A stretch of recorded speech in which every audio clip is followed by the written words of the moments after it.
Hi, everybody. This is Greg from Writer Access. Welcome to the 4th Writer webinar.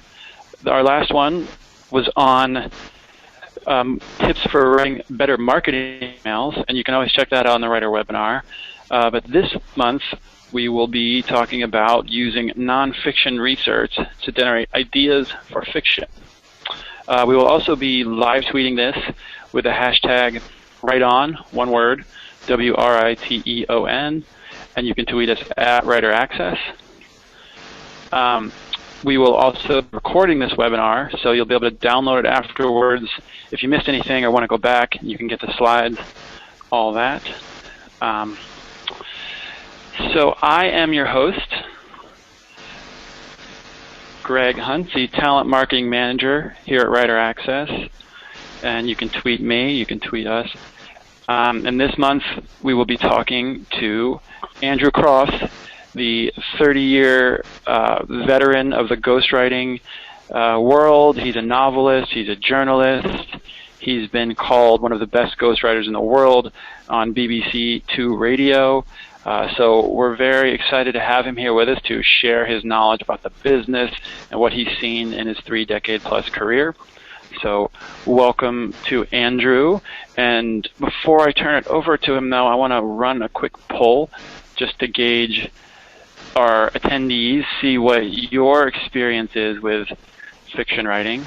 So I'm going to launch this now. We'll take about 20 or 30 seconds to let you guys answer.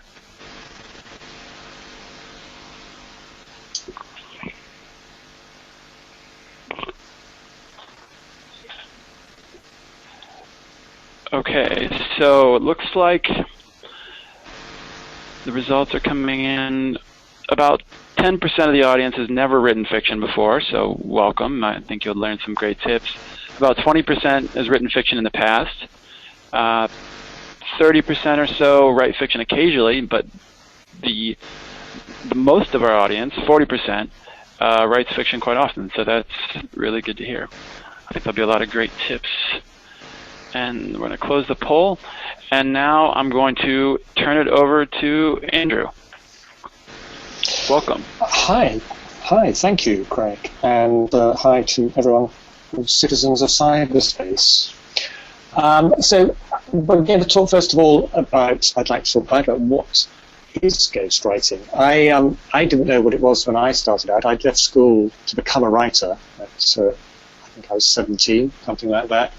I'd known ghostwriting existed. I'd have zoomed in and looked for it immediately, but I just wanted to write. I wanted to write anything. I, like most of us, imagined that I was going to write fabulous novels which would become classics of their kind, and very quickly realized that that's a little harder. It takes a little bit more practice than I thought.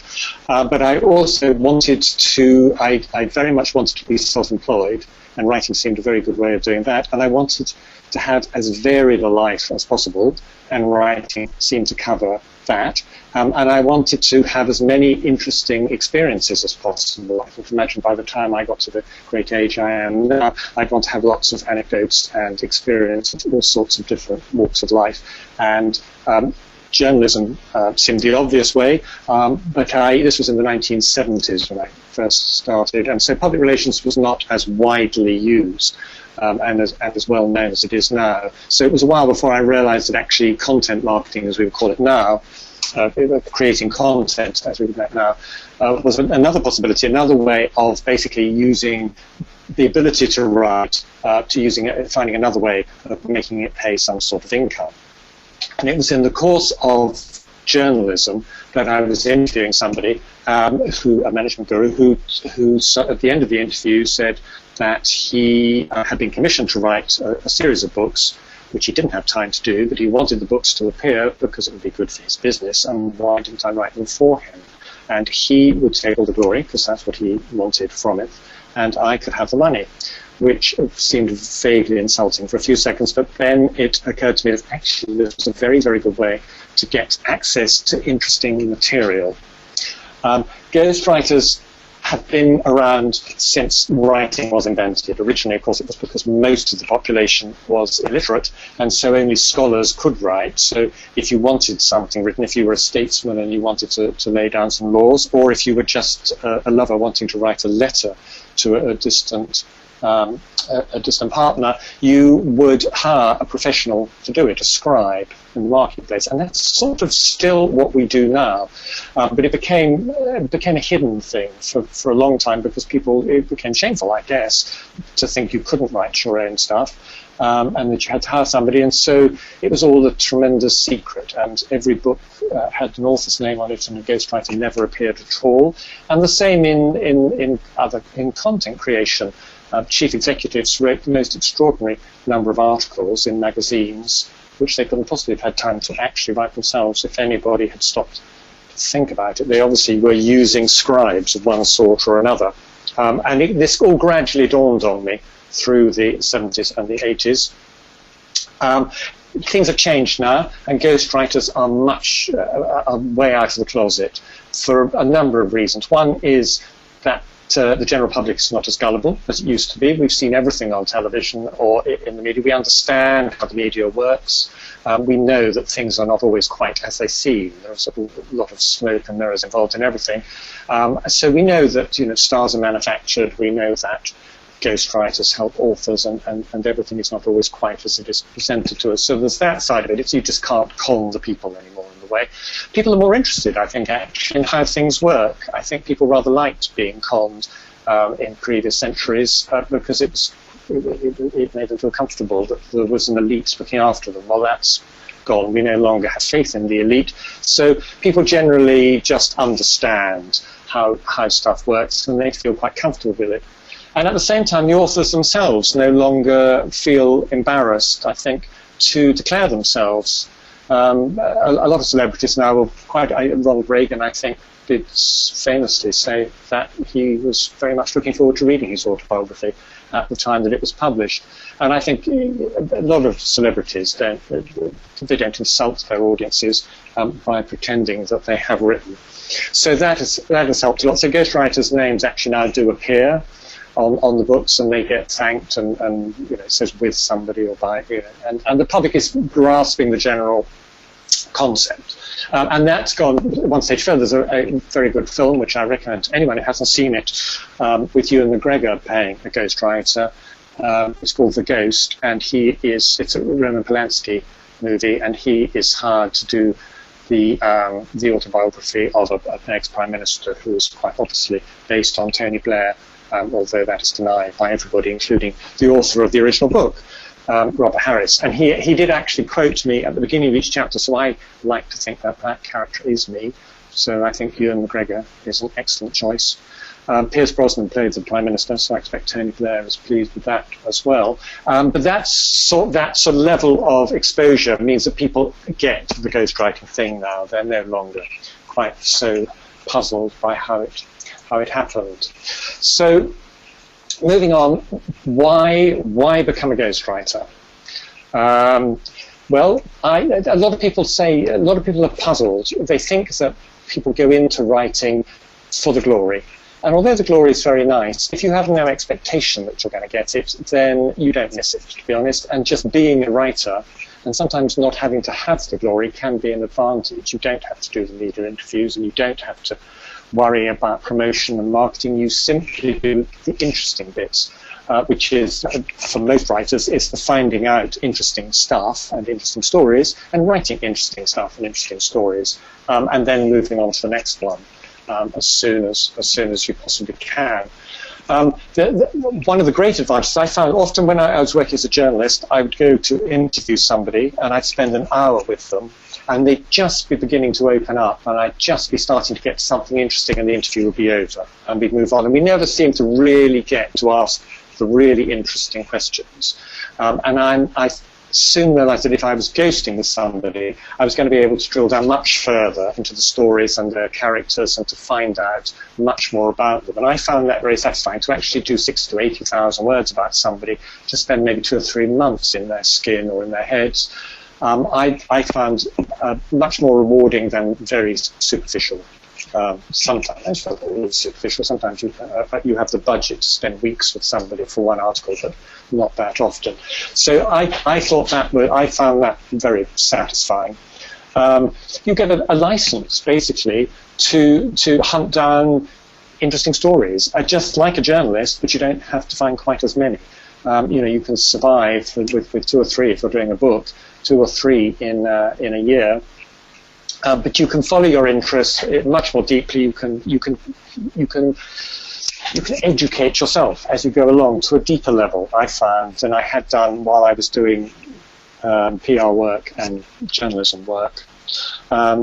Also, I really liked the discipline of getting to write in different voices rather than just my own. Some people find that difficult. Some journalists become journalists because they like the sound of their own voices and their own opinions. And if you're like that, then you're probably not listening to this, and you probably aren't interested in becoming a ghostwriter, because you just can't do that. It's the subject's view. You're creating a character, albeit not a fictional character. It's a factual one, and so you can hide behind that mask a bit like an actor, which I found very satisfying.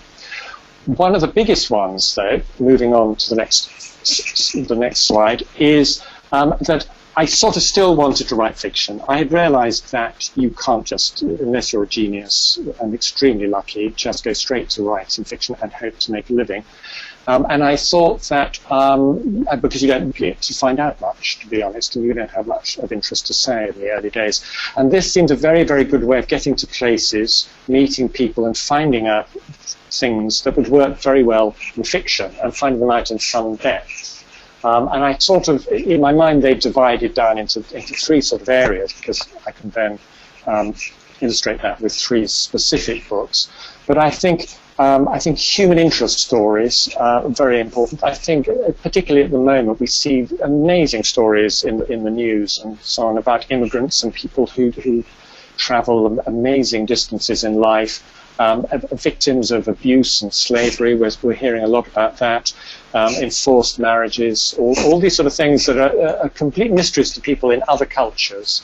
And I think that's actually quite a public service, that people, writers, can get into the heads of people from completely different cultures and have completely different experiences and explain them to people. I mean, when I wrote a book about an enforced marriage in Yemen, it was quite a long time ago, when, to be honest, people in the West had no idea. We have a much better idea now of how it all works, but it was a real learning curve for myself, and also I think for readers, and the book went on to be enormously successful. I think following news stories and political stories and being able to actually find the human side of it too, for fiction, it's always easier to sell fiction or to attract readers if it's based on something that they're seeing unraveling and happening before them. And so the sort of stories that we see on the news, and again, like, I don't know whether it's a high school shootout or it's an immigration problem or it's a civil war or whatever. If you can find out about that in a factual way first and actually get to know somebody, see it through the eyes of somebody who's actually been there and done it, you're going to be much more convincing when you write the fiction. Society and culture generally, I mean, I love the whole celebrity thing. The whole celebrity circus has really grown during my lifetime. From really when I started, it's just movie stars and a few television stars, and that's it. And now, of course, we have this enormous celebrity circus, but also the technology, how that's changed society, and so being able to actually talk to the people who have created and are creating the world that we're living in now and will be soon. I was quite early on interviewing people and finding out about writing books to technology experts when they were trying to communicate their ideas very early on, and trying to explain to the general public what the internet was going to be like. And I thought that was interesting and a good source of potential fictional ideas. And the media and the power of the media is extraordinary. How the media now creates fictional characters almost. They take it. I mean, the Kardashians are the current most vivid example of how with their help, with the help of the person, that the soap opera stars or reality television stars or whoever can suddenly be created and made into global figures. And the effect that has on the individual who is, starts out as a normal human being and suddenly finds themselves in a completely different world. I found that really interesting. And of course, a lot of ghostwriting involves dealing with celebrities because they're the ones most often asked to write books and often least able to find the time to do it. So moving on to the next slide. So there, yes, digging out the stories behind the news, that's more or less what I was saying. The media can be very, very superficial. If when you interview somebody for an hour, you get something fairly in-depth, most interviews don't last even that long, and you see a snippet on the news about something absolutely enormous. It can be an uprising or a massacre, and the whole thing, you don't get more than 2 minutes, and the coverage is extremely superficial.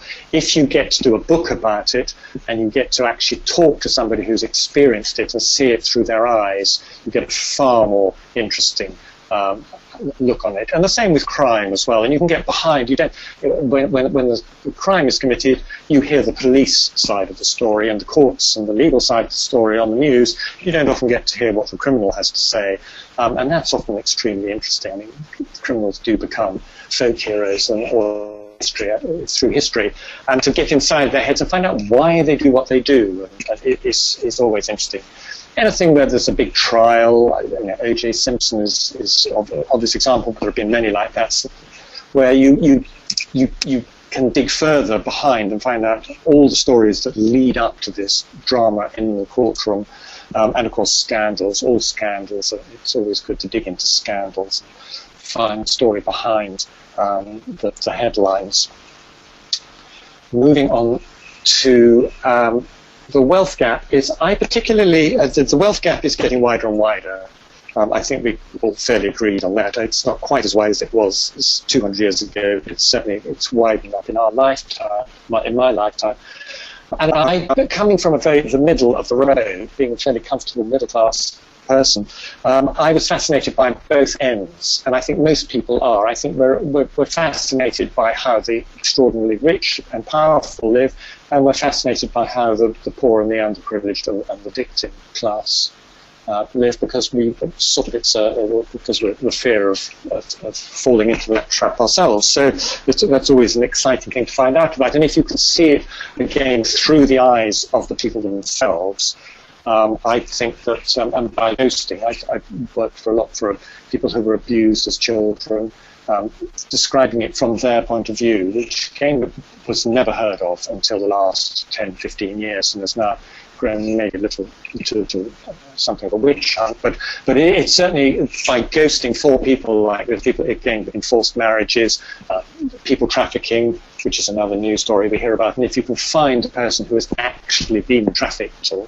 white slaved in some direction or other, you get a much more vivid picture of how the whole thing works, which works really well for fiction.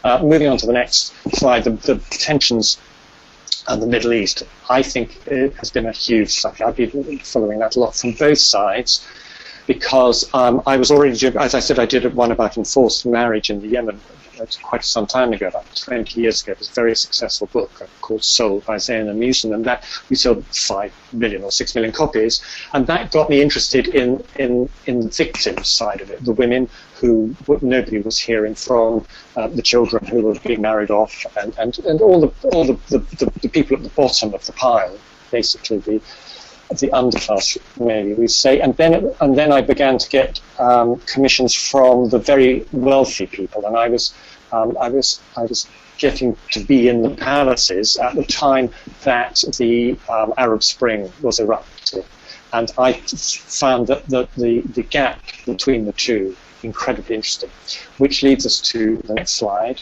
which is if we get into the fiction side. This was From the Top. This is a book I wrote, Secrets of the Italian Gardener. The idea came because I was inside a palace at the time of the revolution, and I could see how it unravelled for the dictator themselves, but also for those around them, who of course see life through a very, very different perspective to the rest of the world. It all seems very, very different to them, and I thought that was really interesting. The story is told by a ghost, is narrated by a ghostwriter who is working for the dictator inside the palace, and the tension builds as the revolution is getting closer and closer to the outside walls, and the ghostwriter has his own dramas going on. But it gave a glimpse. By being in those places, I had learned an awful lot about who really holds the purse strings of the world and who is running what. And the essence of evil, the whole thing works. I wouldn't have been able to write a book if I hadn't been a ghost in all those different situations. The next one, which is the next slide, is Pretty Little Packages, which is from the other end, and this is about the people trafficking and modern slavery. And again, I used Ghostwriter, which I'll come to in a minute as to why, as the narrator. But it's about girls in the Far East, rather than the Middle East, being well, you can't tell at the beginning of the book exactly what's happened to them, but you know that they are victims of something awful has happened to them.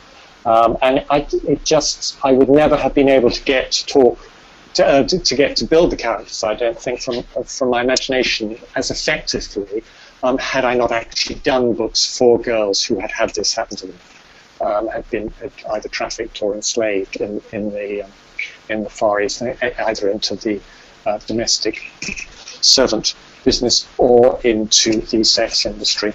So that's a good example of, again, both sides of the wealth gap, the exploiters and the exploited, which I think is probably the biggest subject of our time, and is going to lead to vast explosions in the next few decades. On to the next slide. This is very different, much more light-hearted. The overnight fame of Steffi McBride. This came from, I did a lot of reality television shows, ghosted for a lot of the winners of talent shows and reality shows at one stage, and I just was fascinated by what it did to their lives. How they would, somebody, just because they sang one or two songs very prettily on a talent show, suddenly found themselves in every newspaper, pursued by every journalist, having stories made up about them, having their lives completely turned upside down, sometimes not necessarily getting financial rewards that would protect them either. Unlike Hollywood stars, they were not, in the old school, they were not protected by thousands of PRs and lawyers and high walls. They were out there in the community, soap stars and reality stars, and they were suddenly very, very vulnerable, and their lives were completely destroyed. So this book actually took a girl who that exactly happened to, a girl from a very, very simple background who suddenly found herself the most popular actress on television and went to singing contest as well, and what happened, how her life gradually was unraveled by the media, and she found out things that she would never have known about her own family. And I would not have come up with the ideas had I not been in that world, meeting those people, thinking about their situation, and the way that the media had manipulated them into it. And some of them, of course, they triumph magnificently, but most end up in a terrible state. Which I thought was really, really interesting. So, just to the next slide, you'll notice that two of these books were narrated by ghostwriters, and the film, the Ewan McGregor film, is from the book The Ghost by Robert Harris, which is also, I can't remember if it's narrated by him, I think it is. But the narrator, the ghostwriter, is the main character, and I thought that I can't quite see why ghostwriters aren't used more often by dramatists in this way, because for in most dramatic situations, any series and on television things, the protagonists are usually people who have episodic lives. They're either lawyers who have clients come to them at the beginning and they solve the case, or they're doctors, like House, whatever, or they're private investigators, or they're police, or they're somebody where there are lots of separate stories that come to them. It's exactly how life works for ghostwriters and content marketers. You have the client come to you, or the author come to you, you start the adventure of finding out about their business and having the adventure, so to speak, and then it comes to a conclusion once the article or the book is written. And I sort of feel that ghostwriters should be used more often in this, just like policemen or hospital doctors or whatever, as protagonists and narrators. And I'm very hopeful that that will happen as we become less and less hidden in the shadows.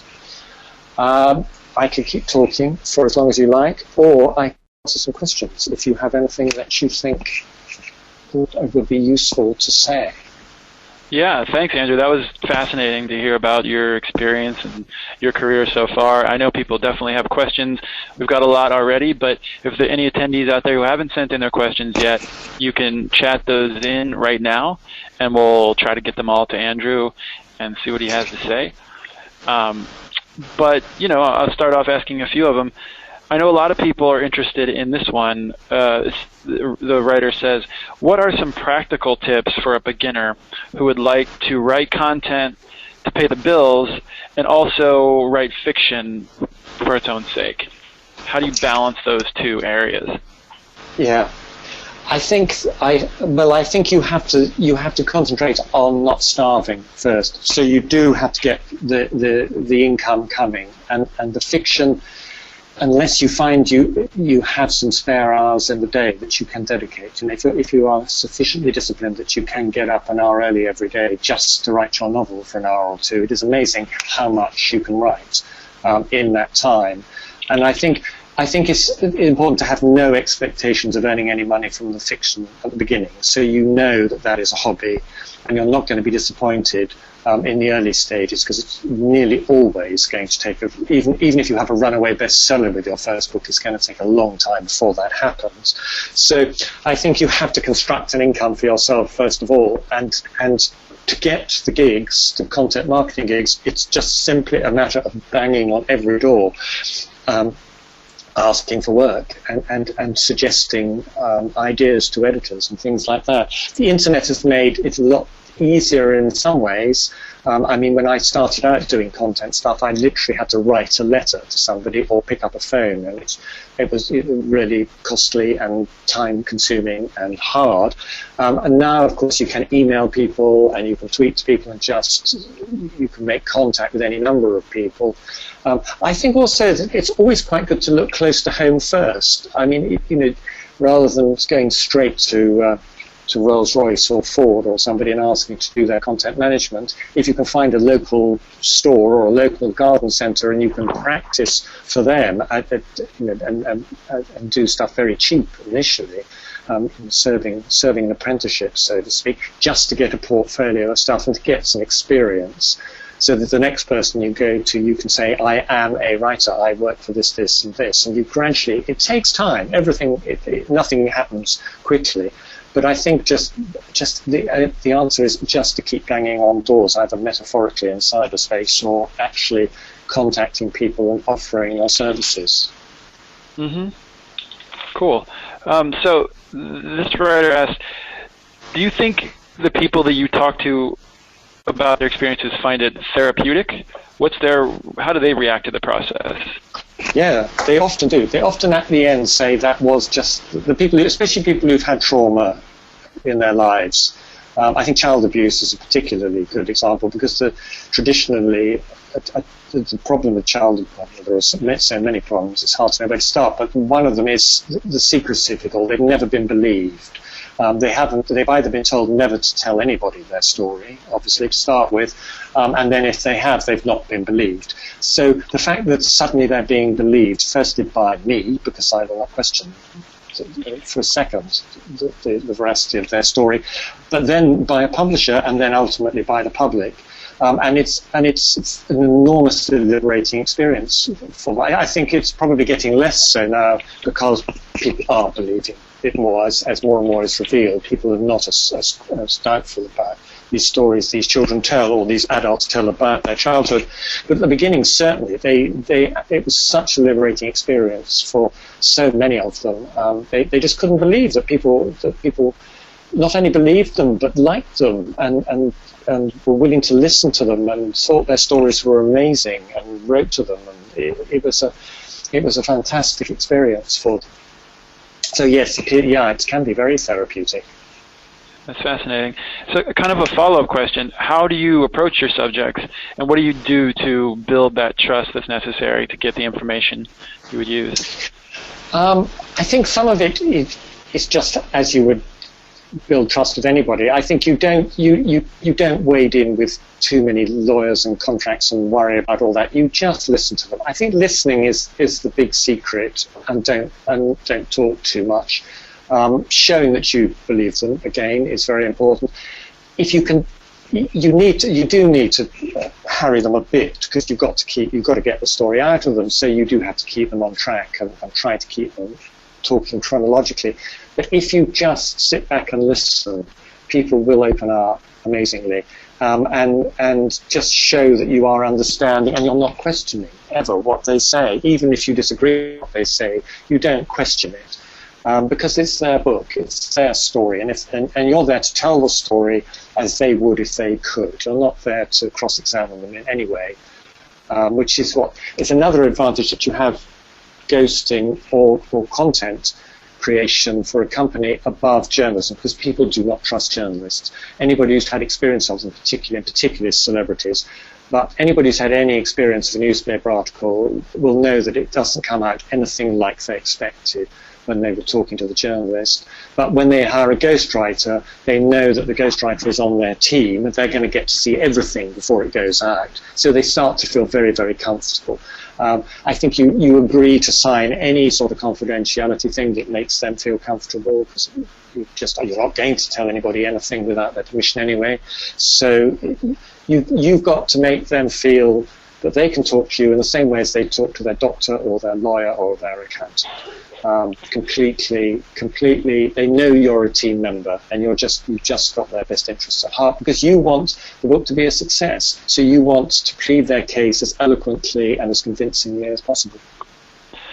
So you mentioned the contract you might sign with a subject. What do those usually look like? Are they different in every case? Is it a standard? I think there are standard ones. I think, I'm sure you can find them if you go to the Authors Guild or people like that. If somebody asks, I will say I'm happy just to work on an exchange of emails. That you tell me what you're expecting, I'll tell you what I'm expecting, and we'll keep these emails to remind ourselves later of what our expectations and agreements were. But basically, I'm happy with that. If they want more, if they want to draw up a non-disclosure, or they want to download one and use that, or if they have the money to hire a lawyer to do it, then I'm perfectly happy to sign that too. But I sort of put the onus on them to provide the contract, because I just don't. I think if you go in at the beginning with sort of the idea that you're going to end up in court, you've already undermined the relationship. Sometimes that goes wrong. And I think, I've been doing this now, I've done 100 books, and I'd say it's gone wrong twice out of 100 books. So it's not a big percentage, and if it goes wrong, you just have to walk away. Because even if you've got the biggest and best contract in the world, if it goes wrong, do you really want to go through the agony of suing people and going to courts? And much, much better just to say, right, made a mistake, walk away. It doesn't always happen. I understand there are always going to be problems, but I think to keep it as simple and as friendly as possible is always an advantage. So when it comes to fiction, and you're using nonfiction inspiration or material, what are the challenges there? How much do you have to change things? What do you have to look out for just to stay sort of legally safe but keep things believable? Well, you've got to, yes. I mean, the fiction, you can't use the actual without that, unless they've given you permission, but you don't use actual case histories that you've worked on. It's more a general, you more learn about the general world of that. So like with the Secrets of the Italian Gardener, I can't talk about a specific world leader or a specific mercenary or whatever it is. You just imbibe the whole ethos of the world that they live in. So it's more for background and for veracity than actual characters and actual incidents. So in fiction you have to change almost everything, but it's it's convincing because you know what is likely to happen in that particular universe. I mean, you have to sometimes, when you're ghosting actual non-fiction, you have to change an awful lot to please publishers, lawyers, because you can't, you've got to be very careful. Let's say, and child abuse, again, is a very good example. If somebody is accusing their uncle or their stepfather or their whoever of abusing them as a child, you've got to be very, very sure of your facts and the case. Otherwise, you're going to get sued at the end. So you might have to change names, you might have to disguise people, even in non-fiction, to get it published and not get into trouble. Do you ever have, in your fiction, do you ever have people come to you that you know in your life or that you've worked with and say, that was me, or you're using parts of my life? And well, not only close friends and family who get and they've just got to suck it up. No, I don't. No, because I've never gone that near the wire of using somebody. I mean, like in the Overnight Fame, Steffi McBride, that's a composite of a lot of people that I have worked with and do know, but also a lot of people that I've read about in the media, just like everybody else. I know a little bit more about them because I've heard from other people when doing books in that genre. So I have an slight inside track on stories that are in the media, and I know that that's not quite as they appear in the newspapers. So I have a bit, but they're never based on any one person, and I haven't yet been accused. It was always the first time, though. So what do you prefer if you, given your choice? Do you prefer to write nonfiction, fiction? Do you like a mix of the two? Do you like to switch back and forth between them? Yeah, I like to switch back and forth because fiction, the thing is, if you're full-time earning your living from fiction, there's an awful pressure to come up with the next book. And if the book isn't ready to come, then you're going to have to force it. And I believe that's where writer's block comes. I don't think writer's block ever happens when a story is ready to be born. It basically means you need to go off and do a bit more thinking and a bit more research. And if you're just doing fiction, you will starve to death while you're doing that. So you need to be going off doing that research and earning something at the same time. So if that is by providing content for a multinational company because you're writing a novel about a multinational company, then that's the way to do it. And if it's about you're writing a book about a celebrity, then if you can get another gig as a ghostwriter for a celebrity, then that's going to help. But I think the two, I wouldn't want to be just doing one or just, well, I'd be perfectly happy doing just one or the other, but I don't think for me that would work. I guess you can get to a level where if you've got a formula for fiction, that you have a formula for thrillers or something, and you've got a machine going, James Patterson or somebody, and you've got the machine up and running, then you don't need to go off and do that sort of thing. But I think it's a very, very useful to be able to dodge and die. I mean, it's all part of getting as much of an interesting life as possible, isn't it? And meeting, if you just write fiction, tempting. I mean, all writers have a tendency to hide away in their garrets and avoid the scary outside world, and we have to force ourselves out there sometimes. And this is a good way of doing it, getting a ticket to the outside world and into secret places, whether they're brothels or palaces or whatever, and getting the VIP treatment and getting the true stories. So, I'm starting to waffle. Who's somebody that you would love to ghostwrite for, but never have, and why? Well, I've never really had a particular person. Whenever people have asked me this, people have asked this question in the past, and I've always made a joke and said, I'd be interested in hearing about somebody we know nothing about, and if the Pope's mistress would like to give me a call. And of course now it's come out that the Pope did have a lady friend of some description, and so that's suddenly not so funny. But that sort of illustrates it. Somebody who I know nothing about is who I want to hear from. I just love it when I get an email from a country I've never heard of, from a person I've never heard of, with a story revealing something I've never heard of. So, because if you get it's tempting to think, wouldn't it be wonderful if Barbara Streisand rang up, or Kim Kardashian, or whoever your particular idol is. But actually, you already know almost everything. What question are you going to ask them that you haven't already heard? We know so much about the Kardashians. Where would you start to create something new and to ask questions? So it's discovering new stuff and new worlds.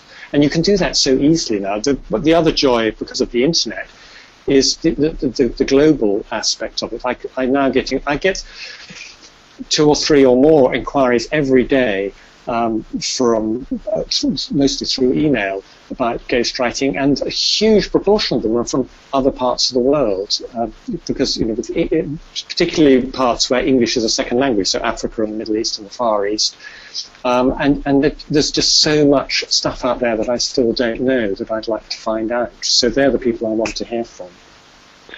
So which project of yours was your favorite, or the most enjoyable, and why was that? I'm very fond of Sold by Zaina Musa. She was the girl who's I think she was 15 and her sister was 14, and they'd been born and brought up over here in England, and their father was from the Yemen, and he asked them if they'd like to go on holiday to the Yemen with some friends of his, and of course, like innocent little girls, they said yes, and when they got down there, they discovered that he had sold them as child brides. And it took their mother 6 years to find them, and managed to get Zaina right. And Zaina then wanted to write a book about the experience to try to get her sister out as well, because they'd had children by then, and it had become very complicated. I knew nothing about the Yemen, so I got to discover all that. I knew nothing about enforced marriage, so I got to discover all about that and what life is like for a girl like that down there, the sort of the slavery aspect of it. Plus, it was an exciting story, getting her out and everything that happened after that, and the fact that it's sold millions of copies, and that I still, even now, it was about 20 years ago when we wrote it, and still I get emails most days from people saying they just read the book and what happened to the characters, which I think is a really good sign. If people want to know what happened to the characters afterwards, then you've really caught their imagination. So I'm very, very fond of that book. I did. It's up on it was on your screen a minute ago. But my Confessions of a Ghostwriter, I enjoyed writing that, because sort of looking back over 30 or 40 years of doing it, and it sort of puts some shape to the whole thing, because you lurch from job to job, and you don't really see, until you get a little way down the line, you don't see any pattern to your own career, and it was nice to do that. It was nice to actually see how it had evolved over the years. Because I'd started before the internet, before word processing. So it's gone from bashing things out on typewriters and trying to find work that way, and to how things are now, which is an enormous change. Another book, I did a book called The Change Agent about a technology guru. We wrote it, he commissioned it, but I wrote it as if it was by me in conversation with him. He had a private island in Bermuda, and he was one of the founders. He was at IBM in the early days, and one of the founders of the modern world. And spending time with him in conversation on a private island in Bermuda, which is sort of it illustrates what I'm saying about going to the two extremes of the wealth gap. That was fascinating as well, to see the world from, because he was a fair bit older, and so he'd seen the technology coming from the Second World War onwards. That was interesting. Interesting. Do you, when you take a project, or when you start off on a project, do you have a sort of goal in mind? Do you want to, change the world with this, or bring this subject to light, or do you just kind of come into it and see where it goes? What's your thought process on that? I think each one is different, but I think it's to tell the story. I think if I'm hearing a story and enjoying it, and I'm amazed or entertained or excited by whatever it is they're telling me, it's just like gossip, isn't it? It's like a dinner party. Somebody tells you a story, and you can't wait to get in the car with your wife afterwards and tell her the story you heard at the dinner party. And it's that on a massive scale, isn't it? I mean, I just can't believe I just heard what happens in Nigeria when you do X, Y, Z, and then you get to tell the whole world. So it's the excitement of hearing a story for the first time, and then getting to shape it and make it exciting and interesting to other people. There are other little challenges along the way, like getting a publisher or getting an agent, or self-publishing and organising it for them and seeing the actual book. So there are all sorts of stages of satisfaction along the way. But ultimately, it is just about learning interesting stuff and passing interesting stuff on. Very interesting. Well, we're running we're running toward the end of time here. One more question to just bring it back around to the beginning. I know a lot of our writers are interested in this, and I think you might have touched on it a little bit, but can you talk a little bit about how you got your first ghostwriting job, how you got your foot in the door, and this business guru that I was interviewing, he gave me the job of doing these management books that he'd been commissioned to do. And so that's when it dawned on me that it was a really good way to find material very quickly without any of the fuss. I didn't have to find the publisher because he already had a publisher lined up. I didn't have to go to other sources. I didn't have to spend time researching because he knew everything that he wanted to be in the book. So I just had to get it from him. So then it dawned on me that this was a really good way to find stuff. So the question was, and I thought, well, there must be other people who want to write books and can't for whatever reason, because it is difficult. Writing books, if you don't do it all the time, it is hard to do.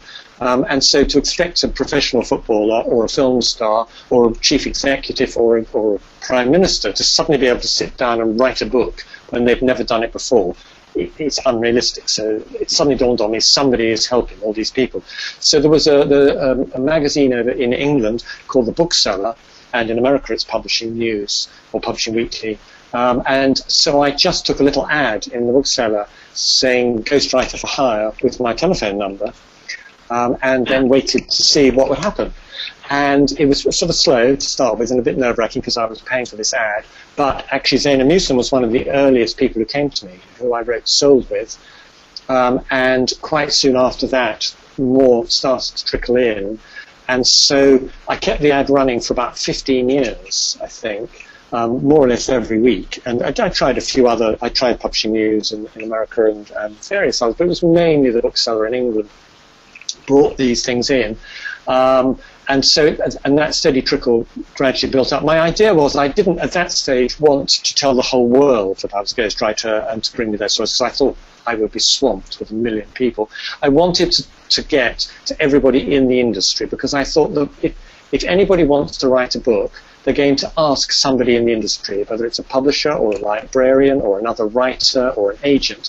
And if the only persons they can find with a telephone number is mine because they've seen it in the bookseller week after week, I'm going to be the only name they can pass on. And that sort of worked because Zaina actually did go into a library and asked the librarian, and she said, oh, I think I've seen an ad in the magazine, and she pulled her copy of the bookseller out.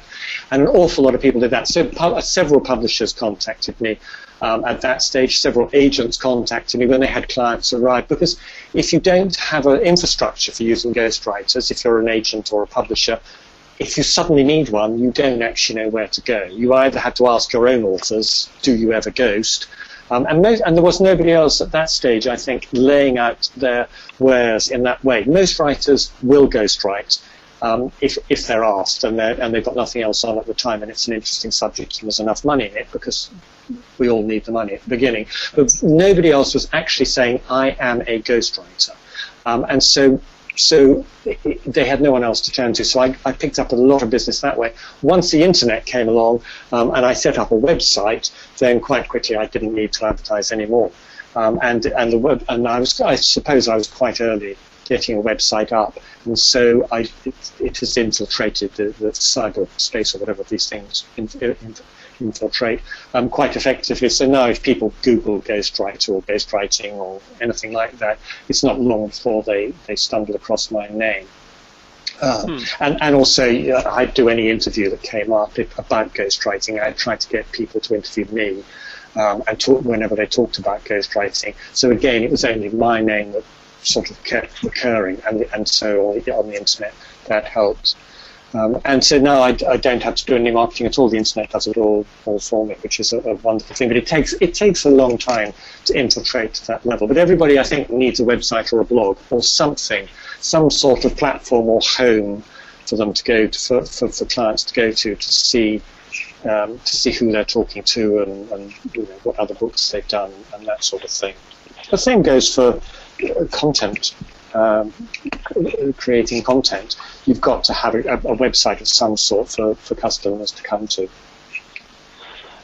Okay, well, great advice. Andrew Crofts, 30-year veteran of ghostwriting, journalism, novelist. Thanks again for joining us. It's been really fascinating. Love talking with you. Writers can reach out to you at Andrew Crofts on Twitter. And what's your website?